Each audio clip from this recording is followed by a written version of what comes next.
If you're a reader, then you know the feeling of finishing a book and loving it so much that you wish you could just turn back to page 1 and read it again for the first time. I have felt this feeling many a times before, so I thought I would share my little stack of books here that really impacted me so much emotionally that I wish I could just relive all of those incredibly powerful emotions again for the first time.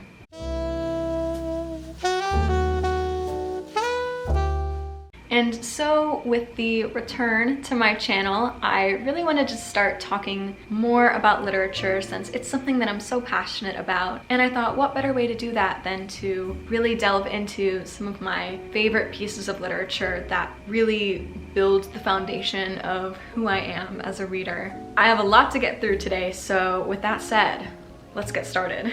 We're gonna start off with a classic that everybody knows and loves, but I haven't had the opportunity to really talk about and share my thoughts on yet. And that book is The Secret History by Donna Tartt. If you're on the internet and you're a reader, you know this book and you have likely read this book. And I felt the same way. I thought I went into this knowing that I was gonna love it, but I came out of this reading experience a changed person. I have never quite read anything like this at the time of reading, and I haven't read anything like it since. And I feel like the internet plopping this book into a neat little box called dark academia, I think is just so limiting to the power and potential of this novel. The writing in and of itself is a marvel. I've never read anything like Donna Tartt's writing. Everyone says this over and over, but the lyricism and the really in-depth characterization really just gets you into the minds of the characters, and you really feel so immersed in this world. And even though this book is 500 pages long, it really was a breeze to get through in certain points. I just couldn't put it down, frankly, when I was reading it. This book is one of those emotional experiences that really captures you as soon as you start reading. Its grip on your mind is just so severe that you can't stop thinking about it when you put it down. And you're just in the minds of these characters and you see them everywhere that you go. It's such a lush and immersive world that was really hard for me to escape from, and I really found myself kind of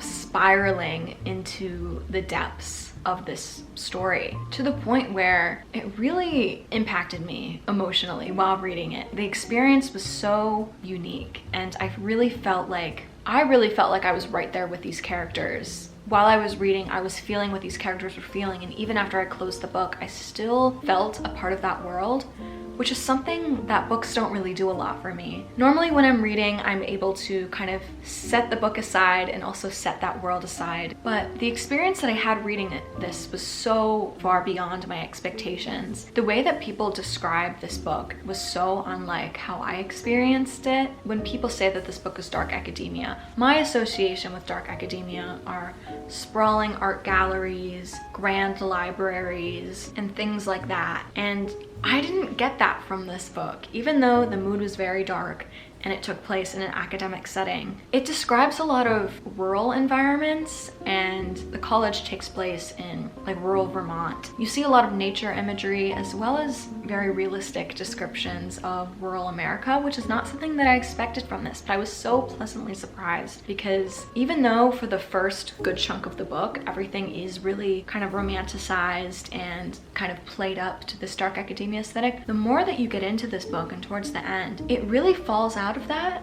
and it really leans into the realism of rural America and what it would have been like at this really small liberal arts college in Vermont.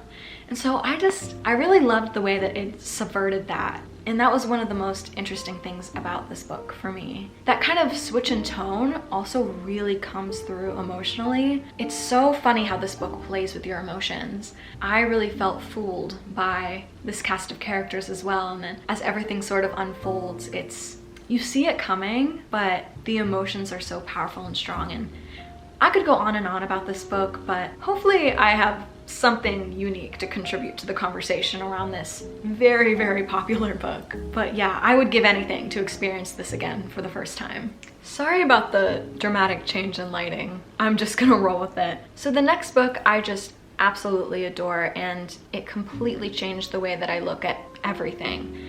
And it was first introduced to me in many classes at the start of my degree. If you don't know, I study gender, women's sexuality studies, and this text is just absolutely formative to the field.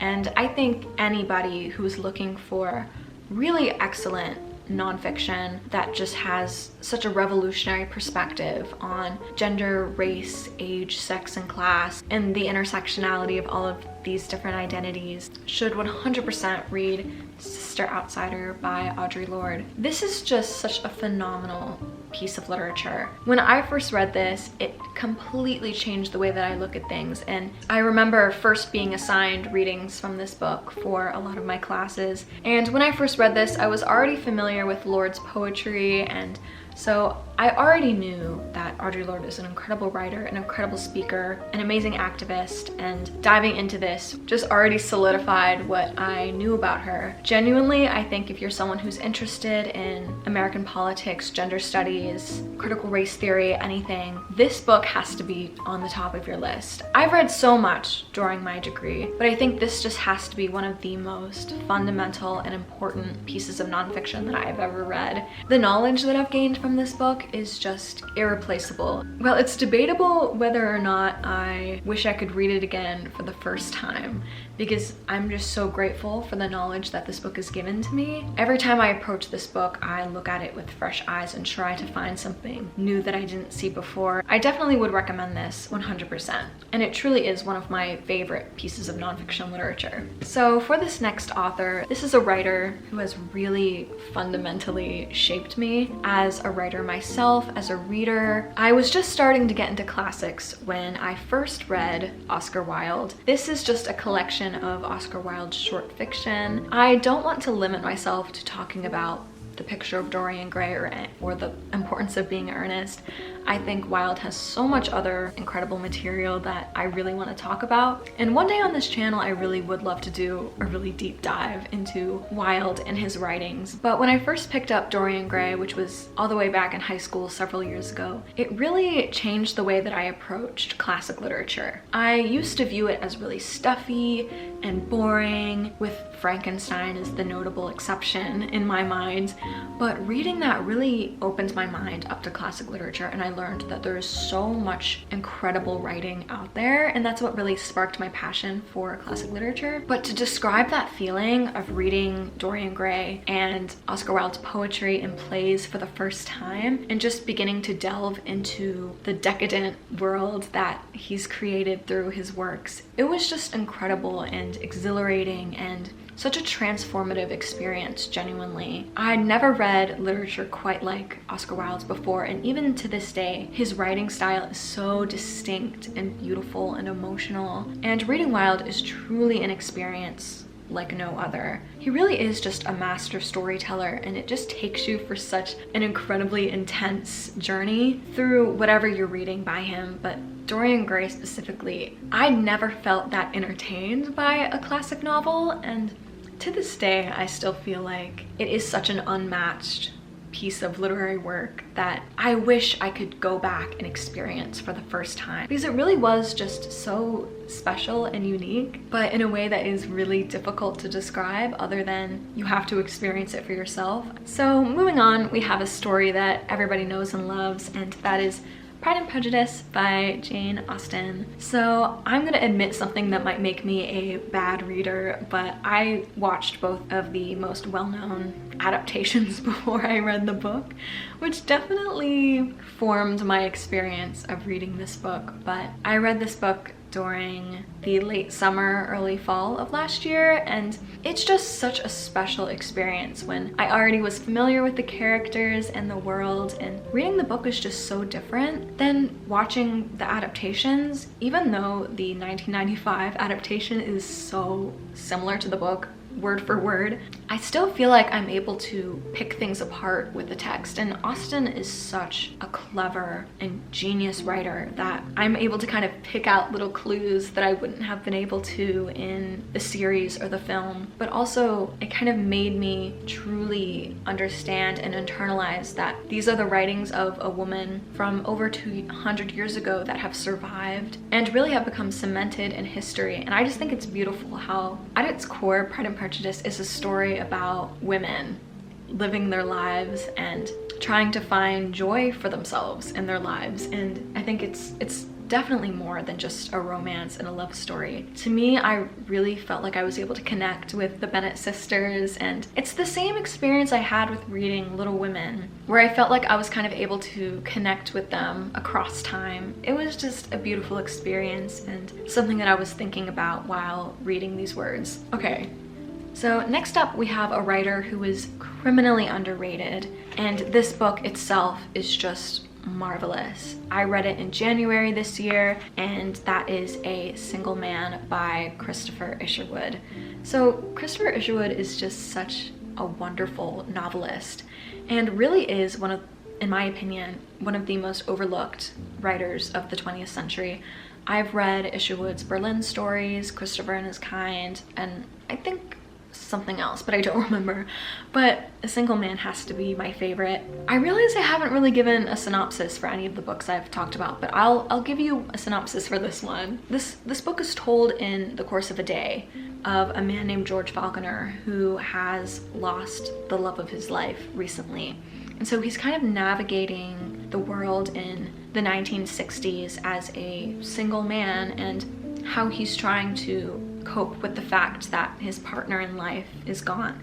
And it's just such an emotional story, and I couldn't put this book down. I read it in a day or two and instantly watched the film afterwards, which is also beautiful, by the way. I would definitely recommend. But this book has such beautiful, lush passages that I just had to stop in my tracks and go, wow, this is just amazing. I just had to savor every word of this book and try not to experience it too quickly. I really wanted to slow down and take this book in, but I really couldn't put it down because it was just that good. If you want to experience really amazing character work and really beautiful writing, this is just an incredible novel. I could go on and on about this book forever, but it definitely made me cry at the end, and books don't usually do that. I don't usually cry when I'm reading a novel, but this one was just so emotionally impactful. And I also feel like the main character reminded me a lot of myself, but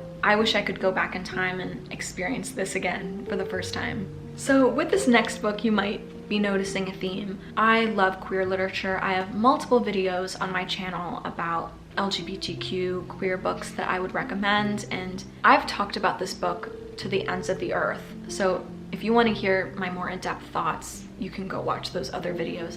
But I felt like I couldn't make this video without including Morris by E.M. Forster. So this book is so special to me because it was one of the first works of queer literature that I'd ever read. Reading this for the first time was just wonderful because it took me on such an incredible journey during a time when I was still trying to understand myself and my own identity. And not to mention that E.M. Forster is just such a wonderful novelist as well. Something interesting about this book is that it was written in around 1913, 1914, but it wasn't discovered and published until 1971. But in my experience of reading this book, I was really keenly aware of that fact, in knowing that I'm reading something that was kept in a drawer in a box for several decades, and the fact that this story was suppressed for so long, it's something that, while so tragic, it made me so grateful for the fact that I was experiencing this story. This was just such a joy to read as well, even though there were some really emotional and sad and tense moments. I overall just felt so elated to be experiencing this story because it is just such a remarkable piece of literature, and also the fact that this was made into such a beautiful film as well. It's just, I just don't think I can put into words the positive impact that this story has had on me. It's really shaped me as an individual and really helped me to discover the kind of literature that I like to read and that I like to study. To this day, I think I have the strongest emotional, personal attachment to this book more than any other. So moving on, we have another incredible author. Next we have Giovannis Room by James Baldwin. This is another queer classic, and I came upon this one after reading Morris, and it was just such a stunning first read. This book is just devastating. I don't think this book made me cry particularly because the main character kind of frustrated me so much, but I just remember feeling so destroyed after reading this, genuinely. It is such an incredible piece of literature. It's probably one of the most poetic novels that I've ever read. I really took my time with this one, even though it is quite a short book. It took me a long time to get through this one because James Baldwin first is just so brilliant, and the way that he creates this devastatingly beautiful world built upon shame and grief and self-loathing, it just puts you in such like a negative mindset. I don't know how to explain it, but the character in this book kind of hates himself so much that it's very difficult to read. But while I was in the state of reading this, I just felt so glued to the page and so devastated in such a stunning way. I actually just reread this for the second time with my book club Athenian Reads, which I will link the video for up here. And it was so interesting reading this book with other people and getting to talk with other people about this book in kind of a community space. Hearing other people's thoughts really informed my own experience of reading this for the second time. The first time reading this, I just remember feeling so alone because the character of this book felt so alone as well. And while many queer classic novels are marked with tragedy, this one has such a distinct kind of tragedy to it where the character doesn't necessarily face outward oppression from society because of the fact that they are queer, but it's such an internalization of homophobia and this oppression that is experienced in society that it is such a unique novel in that way, that it really delves into the psyche. And I really just wish I could go back and experience that unique kind of emotional cocktail that Baldwin has whipped up in this novel, because it really is like nothing else that I've ever read. Definitely an experience I would recommend if you want a book that will absolutely destroy you. Don't say I didn't warn you. So the last book that I have for you is Orlando by Virginia Woolf. So I've talked about Orlando on here before, but this was actually the first, that's actually not true. Actually, it is true. This is actually the first novel that I've ever read by Virginia Woolf. I was already familiar with A Room of One's Own by her as well, and I've read some of her other essays, but this is the first proper novel that I really delved into.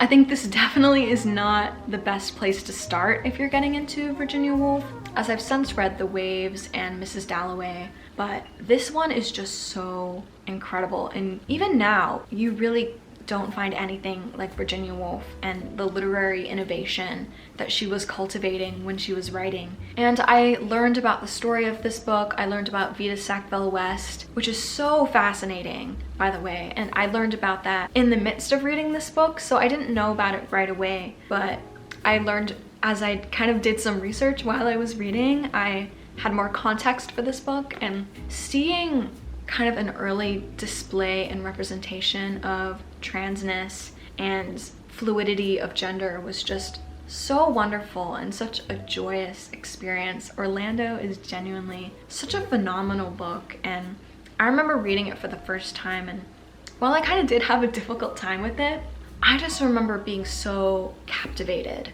I had so many questions. I wanted to talk about this book all the time when I was reading it. This really is such a special novel about the fluidity of gender, and seeing it represented in such a positive way in classic literature was just so incredibly life-changing. Again, this is one of those books that really changed the way that I approached classic literature. In the same way that Dorian Gray did. I read this a couple years ago. Not a couple years ago, I read this about a year ago. And since then, it's just been one of my favorite classics to date. And also, since this was the first novel of Virginia Woolf's that I had read, I really felt myself feeling so immersed in her writing. And as a writer myself, I found myself learning so much from this book about her writing, and that it had such an influence on me and such a major impact that I really want to feel that sense of inspiration again. So maybe I might reread it soon. But it is a very difficult book to get through. At least it was for me. All right, and those are all of the books I wish that I was able to read for the first time again. I really loved making this video, I just adore talking about literature, and I feel like specifically queer literature is such a special and important interest of mine that I really want to talk about it more on this channel. I would really love it if you stuck around and subscribed. I really plan on making some more specifically book-related videos really soon in the future, and if you want to join my book club, Athenian Reads, the link to the Fable page and Instagram page is below, and you can also find my video that I made about the book club up here somewhere. And with that said, I will see you guys in the next one.